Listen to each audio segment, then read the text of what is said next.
بسم الله الرحمن الرحیم. السلام علیکم ورحمت الله وبرکاته. د وظیفي او تعویض ټیوي کتونکو یو ځلې بیا ستاسو په درانه خدمت کې د یو نوې وظیفې سره حاضر شو. دا وظیفه خصوصا د هغې دپاره ده چې په هغه یو ډېر لوی مصیبت کې یو لویه پریشانۍ او په یو لویه بلا او مصیبت کې راګیري.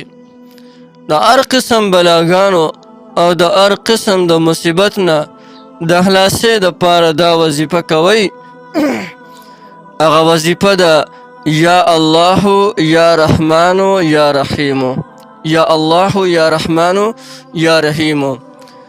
د دې وظیفې کولو طریقه دا ده چې د جمعې په ورځ باندې به د مازدیګر د لمانځه نه پس هیڅ یو کار به نه کوې، تمام کارونه به پرېږدې.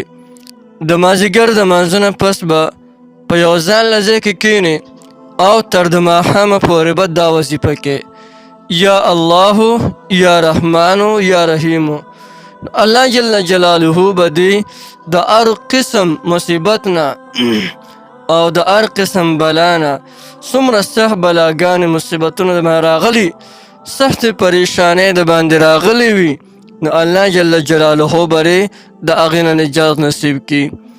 یو ډېر زبردست عمل دی، هر سړی یې کولی شي او هر سړي ته د دې اجازه شته دی.